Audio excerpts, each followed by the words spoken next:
Hello everyone, welcome to my new video. दोस्तों, L and T group की दो fundamentally strong company L and T Infotech और Mindtree का मर्जर होने वाला है। तो यहाँ पे अगर आप शेयर होल्डर एल&टी इन्फोटेक के हैं या माइंडट्री के हैं तो ये वीडियो आप दोनों के लिए ही काफ़ी इंपॉर्टेंट होने वाली है, क्योंकि इस वीडियो में डिस्कस किया जाएगा कि आपके उन शेयर्स का क्या होने वाला है। स्पेशली यहाँ पे हम मर्जर की और सारी डिटेल्स के बारे में बात करेंगे, क्या क्या उस मर्जर में अनाउंसमेंट में कहा गया है।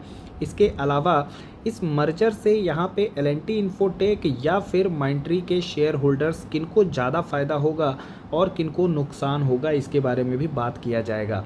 साथ ही साथ ये भी बात करेंगे कि जो नई एंटिटी बन रही है दोनों के मर्जर के बाद, क्या उसमें सिनर्जी का बेनिफिट होगा या नहीं, इसको भी डिस्कस करेंगे। And in the end last में हम ये देखेंगे, क्योंकि पिछले 2-3 वीक से कंटिन्यूसली मर्जर की न्यूज़ जो है मार्केट में फ्लोट हो रही है, और उस न्यूज़ के फ्लोट होने के बाद से लगातार माइंडट्री ने इतने शानदार नंबर दिए, स्टिल हमें स्टॉक प्राइस में गिरावट देखने को मिली। एल&टी इन्फोटेक के भी नंबर अच्छे थे, बट फिर भी वहाँ पे हमें गिरावट देखने को मिली। तो आखिर मर्जर की न्यूज़ की वजह से क्यों इन दोनों स्टॉक में गिरावट हो रही है, इसको भी इस वीडियो में डिस्कस करेंगे। बट बिफोर दैट, अगर आप चैनल में पहली बार आए हैं then do not forget to subscribe our channel with the bell icon. IPO से रिलेटेड, स्टॉक मार्केट से रिलेटेड और म्यूचुअल फंड से रिलेटेड ऐसी बेहतरीन और शानदार वीडियो को सबसे पहले एक्सेस करने के लिए। चलिए, सबसे पहले यहाँ पे बात करते हैं मर्जर का जो पहला स्टेप है वो बोर्ड ऑफ डायरेक्टर्स का अप्रूवल। तो यहाँ पे इन्होंने अप्रूवल दे दिया है मर्जर के लिए। एल&टी इन्फोटेक और माइंडट्री का जो मर्जर होगा, उसके बाद माइंडट्री की कोई कंपनी नहीं रहेगी। इनफैक्ट एल&टी इन्फोटेक की भी कंपनी नहीं रहेगी। यहाँ पे सिर्फ नाम चेंज होगा। एल&टी इन्फोटेक से जो नया नाम बनेगा वो हो जाएगा एल&टी इन्फोटेक माइंडट्री। तो ये मर्जर एंटिटी का न्यू नेम होगा। ऑल्दो यहाँ पे भी बोर्ड ऑफ मेंबर्स का अप्रूवल हो गया है, बट स्टिल अभी रेगुलेटरी अप्रूवल बाकी है, शेयर होल्डर्स के अप्रूवल बाकी हैं, उसके बाद एक रिकॉर्ड डेट आती है वो बाकी है, फिर उसके बाद जो है तो फाइनली ट्रांजैक्शन होगा। तो ये सारी प्रोसीजर में 9 to 12 मंथ्स का टाइम लगेगा। तो अभी मान के चलिए कि ऑलमोस्ट 1 ईयर लगेंगे ये सारी प्रोसीजर को कंप्लीट होने में। अब बात कर लेते हैं एक बार शेयर होल्डिंग पैटर्न की। एल&टी इन्फोटेक में अगर आप देखेंगे तो ऑलमोस्ट 61% की प्रमोटर होल्डिंग है एल&टी कंपनी की। और मर्जर के बाद यहाँ पे चूँकि एल&टी इन्फोटेक ऐसी कोई कंपनी नहीं होगी, तो इसलिए यहाँ पे कुछ शेयर होल्डिंग पैटर्न के बारे में डिटेल में नहीं बताया गया है। अब यहाँ पे बात करते हैं, जब हम एल&टी इन्फोटेक और माइंडट्री दोनों के इक्विटी शेयर्स को कंबाइन देखें एज अ होल, तो चूँकि माइंडट्री के प्रमोटर जो है तो एल&टी इन्फोटेक है, तो इनडायरेक्टली आप मान सकते हैं कि एल&टी ही उनके प्रमोटर हैं। तो उस लिहाज से अगर हम बात करें तो दोनों के इक्विटी शेयर्स को अगर मिला दिया जाए तो वहाँ पे प्रमोटर की होल्डिंग 74% हो जाती है। लेकिन मर्जर के बाद जब वहाँ पे माइंडट्री के 100 शेयर्स के बदले में 73 शेयर्स ऑफ एल&टी इन्फोटेक के जब इशू होंगे, तब वहाँ पे जो नई प्रमोटर होल्डिंग होगी एल&टी कंपनी की, तो वो 68% की हो जाएगी। और पब्लिक की होल्डिंग, जिसमें कि FIIs, DIIs और इंडिविजुअल्स हैं, तो वो 31% होंगे। और इस नई कंपनी का क्या नाम होगा, पहले ही मैंने बता दिया है, एल&टी इन्फोटेक माइंडट्री। तो ये एक नई कंपनी बनेगी। ऑल्दो यहाँ पे सिर्फ नाम चेंज हो रहा है, सच कोई नई कंपनी नहीं होगी। जिनके पास एल&टी इन्फोटेक के शेयर हैं वो उनके पास एज इट इज़ रहेंगे। सिर्फ अगर चेंज उनको देखने को मिलेगा तो उनके पोर्टफोलियो में एल&टी इन्फोटेक की जगह एल&टी माइंडट्री का एक नाम चेंज का जो टैग है वो सिर्फ एक टैग चेंज होता हुआ उनको देखने को मिलेगा। मर्जर से पहले की अगर कहानी देखें तो माइंडट्री जो कि 578 बिलियन रुपीज़ की यहाँ पे कंपनी है, और एल&टी इन्फोटेक की बात करें तो 836 बिलियन रुपीज़ की कंपनी है। दोनों जब मर्ज होंगे तो ये हो जाता है ऑलमोस्ट 1.3 ट्रिलियन रुपीज़ की कंपनी। तो इनका मार्केट कैप जो है आप देखेंगे टेक महिंद्रा से भी कहीं ज़्यादा आपको देखने को मिलेगा। ऑल्दो अगर कंपनी की सेल्स के बारे में हम बात करें, सेल्स निकल के आती है लगभग ऑलमोस्ट 26,000 करोड़ के आसपास ईयरली, और ये सेल्स जो है नो डाउट टेक महिंद्रा से कम है। तो ऑल्दो यहाँ पे as per the market capitalisation हम बात करें तो न्यू अमलगमेट जो कंपनी रहेगी एल&टी इन्फोटेक, तो वो 5th पोजीशन में आपको देखने को मिलेगी in terms of market cap. लेकिन सेल्स की अगर हम बात करें तो वो टॉप 5 में नहीं रहेगी। अब यहाँ पे बताया गया है कि जो नई कंपनी होगी एल&टी माइंडट्री लिमिटेड होगी यहाँ पे LTI माइंट्री, तो ये आप देख सकते हैं। शेयर होल्डर्स की यहाँ पे अगर हम बात करें तो अगर आपके पास 100 शेयर्स ऑफ माइंट्री के हैं तो बदले में आपको 73 शेयर्स ऑफ L&T इन्फोटेक के मिलेंगे। तो यहाँ पे ये जो रेशियो है ये 100/73 है। अगर मान लीजिए इसमें आपके पास मान लीजिए 50 शेयर भी आ जाते हैं आपके पास माइंट्री के, तो यहाँ पे आपको जो है तो लगभग 36 शेयर्स जो हैं वो मिलेंगे L&T इन्फोटेक के। इसी रेशियो में अगर आपके पास इन केस मान लीजिए 10 शेयर भी आ जाते हैं माइंट्री के, अगर आपके पास 10 शेयर हैं तो उस केस में आपको मिलेंगे 7 शेयर्स ऑफ L&T इन्फोटेक, और जो रेस्ट ऑफ द मनी होगी वो वहाँ पे आपको रिफ़ंड हो जाएगी। हालांकि यहाँ पे अभी कोई रिकॉर्ड डेट अनाउंस नहीं हुई है, उसमें अभी काफ़ी टाइम है। तो रिकॉर्ड डेट जब अनाउंस होगी तो उसमें एक क्लियर कट आइडिया लगेगा कि आपको उसमें फ़ायदा हो रहा है या नुकसान हो रहा है। अभी फ़ायदे और नुकसान की बात हम एक डिटेल में बात करेंगे विद कैलकुलेशन।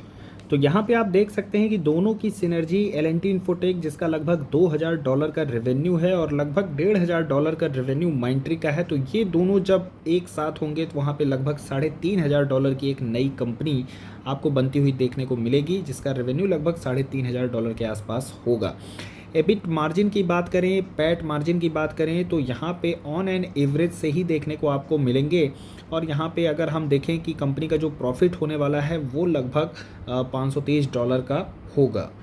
यहाँ पे इस मर्जर का एक पॉजिटिव साइड ये है कि आपको इन दोनों कंपनियों में ओवरलैपिंग नहीं देखने को मिलेगी। यूजली अगर सेम क्लाइंट और सेम बिजनेस होता है किसी कंपनी का तो आपको कुछ इस तरीके का ओवरलैप देखने को मिलता है जिसमें कुछ खास जो है फ़ायदा नहीं देखने को मिलेगा अगर वहाँ पे मर्जर होता है। लेकिन यहाँ पे अगर आप देखेंगे तो कंपनी L&T इन्फोटेक किसी अपने बिजनेस में काफ़ी ज़्यादा स्ट्रॉन्ग है, काफ़ी स्ट्रॉन्ग उसके क्लाइंट्स हैं, तो वहीं पे माइंट्री के जो हैं तो कुछ और बिजनेस में वहाँ पे ज़्यादा स्ट्रॉन्ग आपको क्लाइंट्स और उनके बिजनेस देखने को मिलेंगे। तो ये एक मर्जर जो है तो कुल मिला के सिनर्जी जनरेट कर रहा है। आप यहाँ पे देख सकते हैं बैंकिंग फाइनेंशियल सर्विसेज की बात करें तो L&T इन्फोटेक का वहाँ पे ज़्यादा अच्छी पकड़ है, ज़्यादा अच्छी अप्रोच है, ज़्यादा अच्छे क्लाइंट हैं। तो वहीं अगर हम माइंट्री की बात करें तो BFSI में इनका जो है तो उतना बढ़िया बिजनेस आपको देखने को नहीं मिलेगा। तो कंपनी माइंट्री का जो बिज़नेस अच्छा है वो आप देख सकते हैं यहाँ पे कम्युनिकेशन फील्ड में देखने को मिलेगा, consumer packaging goods and retail में देखने को मिलेगा, मैन्युफैक्चरिंग में देखने को मिलेगा, जबकि यहाँ पे L&T इन्फोटेक के उतने अच्छे यहाँ पे बिजनेस नहीं हैं। तो ऑल एंड ऑल आप देख सकते हैं कि इसके स्ट्रॉन्ग पॉइंट और इनके स्ट्रॉन्ग पॉइंट दोनों ऐड होकर के मर्जर में हमें एक डबल प्लस का जो है तो स्ट्रॉन्ग पॉइंट देखने को मिलेगा। तो कुल मिला के एक मर्जर जो है बिजनेस पॉइंट ऑफ व्यू से काफ़ी अच्छा है। दोनों की सिनर्जीज़ जो हैं वहाँ पे काफ़ी ज़्यादा स्ट्रॉन्ग होने वाली हैं। और यहाँ पे आप देख सकते हैं कि मर्जर के बाद इनका एक डाइवर्सिफाइड बिजनेस का पोर्टफोलियो आपको देखने को मिलेगा, जहाँ पे इनके BFSI, communication media, manufacturing, consumer product goods, retail सारे बिजनेस में इनका एक अच्छा डाइवर्सिफाइड बिजनेस ग्रोथ आपको देखने को मिलेगी। जियोग्राफिकल एडवांटेज की अगर हम बात करें तो वो एज सच यहाँ पे नहीं देखने को मिलता है, क्योंकि दोनों ही कंपनियों का मेन बिजनेस अमेरिका में है। उसके बाद आप देखेंगे सेम परसेंटेज जो है तो वहाँ पे यूरोप में है। तो कुल मिला के जियोग्राफिकल एडवांटेज एज सच यहाँ पे इस मर्जर में आपको नहीं देखने को मिलता है। अब अगर आप यहाँ पे एक चीज़ ध्यान से देखेंगे, ये रहा हमारा माइंट्री के नंबर्स यहाँ पे दिए हुए हैं जो भी हैं, और ये यहाँ पे टाटा एलेक्सी के नंबर्स हैं। अगर यहाँ पे इनके हम सेल्स में देखें तो माइंट्री ने YOY बेसिस में 37% की ग्रोथ दिखाई है अपने सेल्स में, तो वहीं टाटा एलेक्सी ने 31% की ग्रोथ दिखाई है। यहाँ पे अगर हम इनके प्रॉफिट आफ्टर टैक्स की बात करें YOY बेसिस पे 49% की ग्रोथ है, तो टाटा एलेक्सी ने 38% की ग्रोथ YOY बेसिस पर दिखाई है। क्वार्टर ऑन क्वार्टर इनके प्रॉफिट जो है 8% से बढ़े हैं, जबकि टाटा एलेक्सी के 6% से बढ़े हैं। रिजल्ट आने के बाद यहाँ पे जो है तो माइंट्री के स्टॉक प्राइस में लगातार हमें एक डाउनफॉल देखने को मिला है, तो वहीं टाटा एलेक्सी के स्टॉक प्राइस में लगातार हमें एक उछाल देखने को मिला है। जबकि टाटा एलेक्सी से कहीं बेटर नंबर यहाँ पे माइंट्री के थे। ऑल्दो यहाँ पे मार्जिन जो है टाटा एलेक्सी से थोड़े से पुअर हैं, बट स्टिल कंपनी के number in terms of growth काफ़ी अच्छे रहे हैं। लेकिन वहाँ पे स्टॉक प्राइस में गिरावट हुई है, क्योंकि नंबर आने के बाद से ही यहाँ पे जो मर्जर की न्यूज़ थी वो मार्केट में फ्लोट हो रही थी।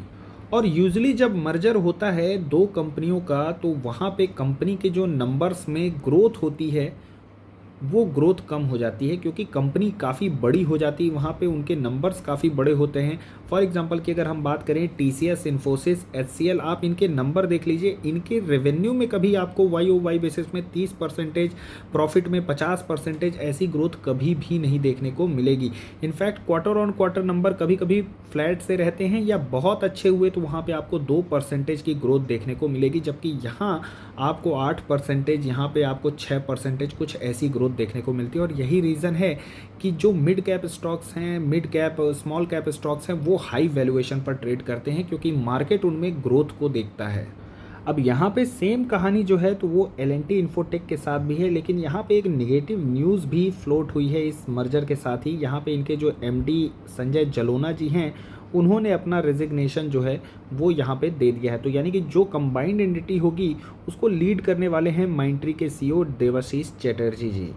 अब यहाँ पे बात कर लेते हैं सबसे पहले एल&टी शेयर होल्डर्स की। तो देखिए, अगर आपके पास एल&टी इन्फोटेक के शेयर्स हैं पोर्टफोलियो में, तो आपको यहाँ पे कुछ सोचने की ज़रूरत नहीं है। लॉन्ग टर्म इन्वेस्टिंग के लिए है तो डेफिनेटली होल्ड एंड कंटिन्यू कर सकते हैं। जब यहाँ पे मर्जर होगा, कुछ भी होता है कंपनी में, अगर आपको फेथ है, देखिए दोनों ही कंपनी काफ़ी अच्छी हैं, काफ़ी फंडामेंटली स्ट्रांग है। ऑल दो मर्जर की न्यूज़ को लेकर के थोड़ी सी नेगेटिविटी हो सकती है मार्केट में, तो उसकी वजह से शॉर्ट टर्म में आपको थोड़ा पेन देखने को मिल सकता है, but in the long run मुझे लगता है कि यहाँ पे आपको जो है तो कंपनी एक अच्छे रिटर्न दे सकती है। तो यहाँ पे आप आराम से होल्ड एंड कंटिन्यू कर सकते हैं। कभी भी अगर मर्जर होता है तो वहाँ पे सिर्फ आपको नाम चेंज होता हुआ आपके पोर्टफोलियो में देखने को मिलेगा। इसके अलावा एज सच यहाँ पे आपको और कोई भी चेंज देखने को नहीं मिलेगा।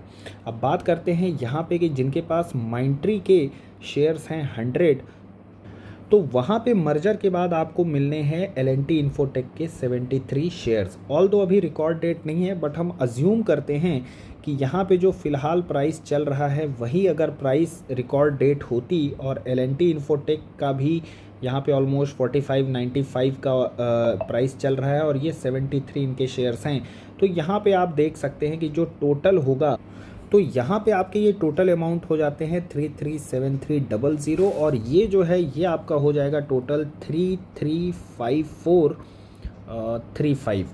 तो यानी कि कुल मिला के आपके इतने इन्वेस्टमेंट जो हैं फाइनली कन्वर्ट होके इतने इन्वेस्टमेंट मिलते। इन केस देखिए यहाँ पे केस है, केस 1 दिया है कि अगर ये रिकॉर्ड डेट आपकी कल की रिकॉर्ड डेट होती, ऑल्दो अभी रिकॉर्ड डेट फाइनल नहीं हुई है, लेकिन मैं यहाँ पे सिर्फ एक कैलकुलेशन डिस्कस कर रहा हूँ, क्योंकि सपोज़ करते हैं कि अगर मान लीजिए 1 ईयर बाद भी रिकॉर्ड डेट आती है और यहाँ पे स्टॉक प्राइस मूव नहीं करता है ज़्यादा, कंसोलिडेट ही किया, जैसे अभी फ़िलहाल 6-7-8 महीने से कंसोलिडेशन चल रहा है मार्केट में।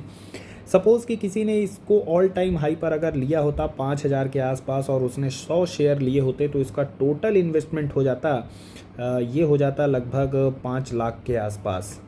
तो यहाँ मैंने एक और ज़ीरो एक्स्ट्रा कर दिया है, तो ये हो गया टोटल 5 लाख। तो यानी कि अगर किसी ने ऑल टाइम हाई पे लिया होता और उसने चूँकि 100 शेयर लिए हैं, तो उसके बदले में मिलते 75। और यहाँ पे अगर स्टॉक प्राइस कंसोलिडेट करता है एल&टी इन्फोटेक का, माइंट्री का, तो यहाँ पे जब कोई भी अगर रिकॉर्ड डेट आती है तब तक अगर स्टॉक प्राइस कंसोलिडेट ही करता है, तो 100 शेयर के बदले में आपको मिल जाएंगे एल&टी इन्फोटेक के 73 शेयर। यानी कि ये आपका जो इन्वेस्टमेंट हो गया, ये हो जाएगा आपका 3,35,435 रुपये। तो यानी कि यहाँ पे कहानी सिंपल सी है। अगर यहाँ पे रिकॉर्ड डेट चूँकि अभी आई नहीं है, अगर आज की रिकॉर्ड डेट होती तो आज की डेट में यहाँ पे थोड़ा सा लॉस हो जाता माइंट्री के शेयर होल्डर्स को। एल&टी इन्फोटेक के शेयर होल्डर्स को यहाँ पे कोई लॉस नहीं है, वो आराम से लॉन्ग टर्म इन्वेस्टिंग के हिसाब से अगर उन्होंने इन्वेस्टमेंट किया है तो आराम से वो चिल कर सकते हैं। अब यहाँ पे अगर हम बात करें कि जिन्होंने ऑल टाइम हाई पर लिया है और शेयर प्राइस अभी भी कंसोलिडेट करता है 1 ईयर तक, जब तक रिकॉर्ड डेट नहीं आ जाती है, तो भी वहाँ पे माइंट्री के शेयर होल्डर्स को लॉस हो जाएगा।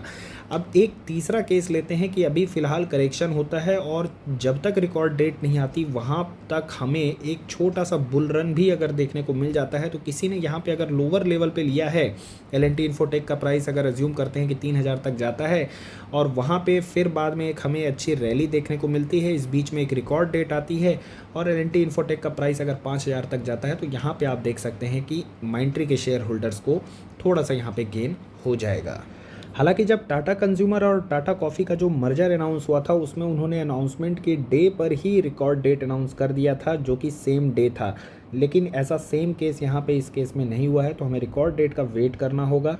और बाकी स्ट्रेटजी इसमें यही है कि अगर आपने माइंट्री के शेयर्स को हायर लेवल पे लिया है 4500 5000 के आसपास में, तो मैं यही कहूँगा कि आप इन लोअर लेवल्स पे इसको जितना एवरेज कर सके उतना बेटर है, ताकि बाद में जो है तो यहाँ पे आपको अगर रिकॉर्ड डेट आने तक अगर शेयर प्राइस में थोड़ा सा गेन आए तो वहाँ पे आपको थोड़ा फ़ायदा हो सके। तो दोस्तों आज की वीडियो में बस इतना ही। कंटेंट कैसा लगा? अगर अच्छा लगा तो आप वीडियो को एक लाइक करें और चैनल को ज़रूर से ज़रूर सब्सक्राइब करें। Thanks for watching the video.